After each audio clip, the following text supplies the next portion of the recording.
What's up, 8th and 6th hour? Sorry that I can't be there today. One of my little guys is sick, and I'm really sorry about that. But what you are doing right now, I'm about to do a video lesson on this Google Slides, which is called The Shape of the Political Map. Right now, you should be taking notes on this video lesson, following along with the Google Slides, The Shape of the Political Map. After you are done with this, go into your email. You'll have an email from me about this reading, and you should see this reading up on the glass desk. This reading is going to lead into the AP Adventures game that you are playing next Thursday.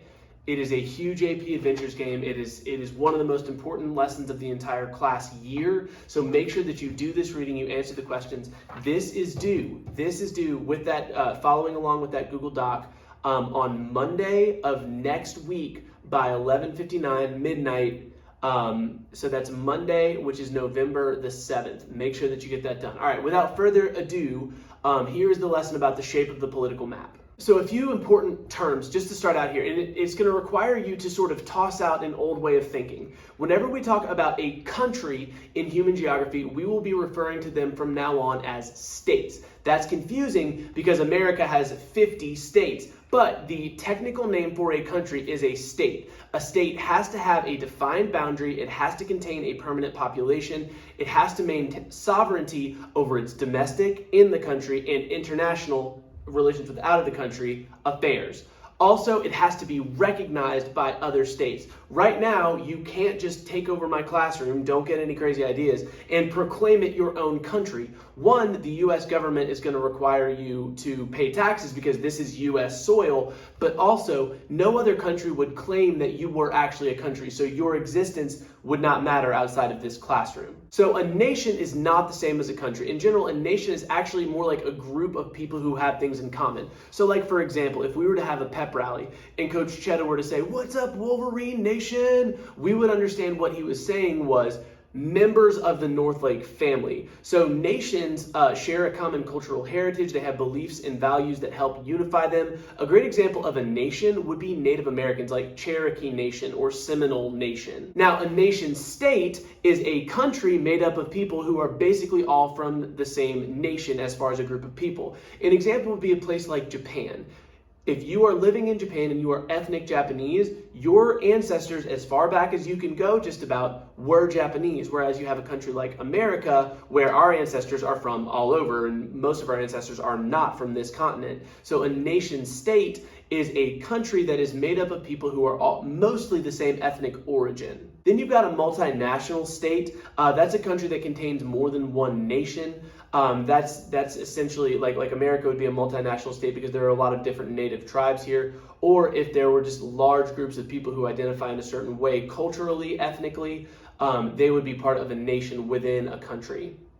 And then you've got autonomous regions, which are a defined area within a state that have a high degree of self-government and freedom from their parent state. Another way that Native Americans are a great example. Native Americans do have to follow U.S. laws, but within their reservations, in a lot of cases, they're able to make their own laws. So if you look at the Google Slides, you'll see some examples of nations like Kurds, the Catalans, that's groups of people. Nation states, which are states made up of people from the same ethnicity, and then just states, which are countries. Now, take a second, take a look at some of the examples of stateless nations and multi-state nations. We're going to talk a little bit more in just a second about Taiwan and China.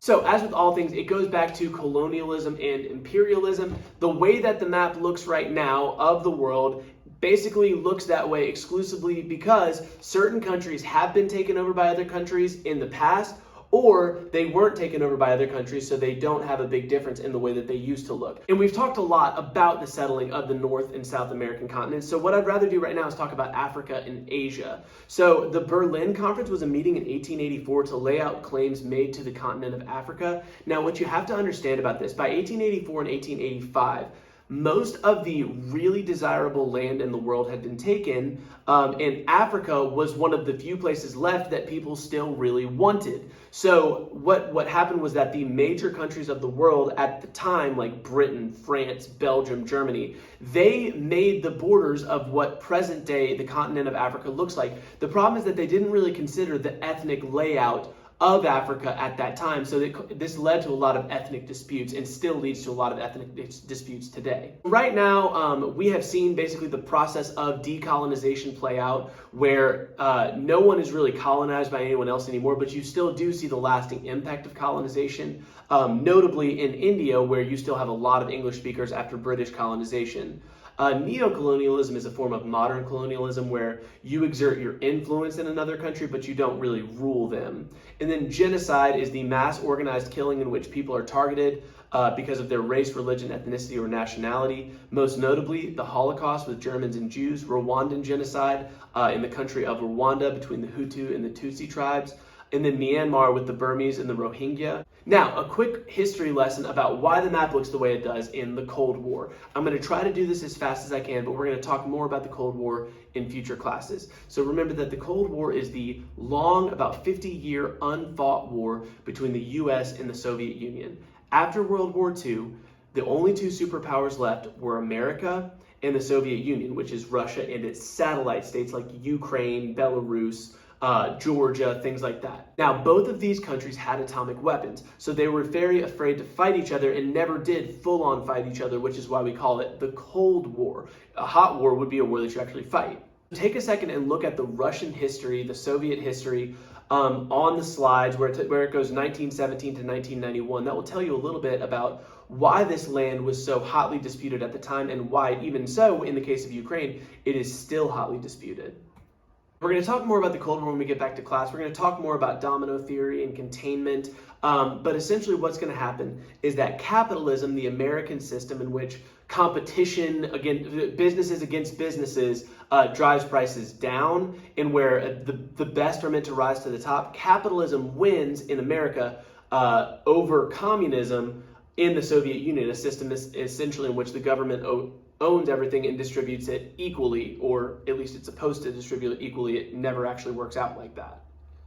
America today remains the world superpower, but you still see the map layout changed because of the Cold War, and those countries that used to be a part of the Soviet Union now make up a lot of what we call the Second World, where they are developing, and they're on the high end of developing, but they're not fully developed.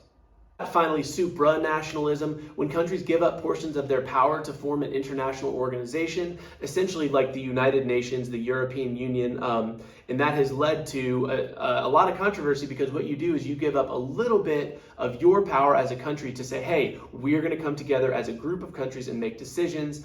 Notably with the European Union, the European countries have come together and say, hey, we're not going to tax each other for trade, we're going to allow free travel. But Great Britain didn't necessarily like this European Union situation. They felt that they had given up too much of their freedoms in the name of cooperation with the other European countries, and that led to Britain breaking away from the European Union, famously known as Brexit. So make sure you get your guided notes done, make sure that you do the reading, make sure that you answer the questions on the Google Doc in my email about the reading. If you have any questions, please send me an email.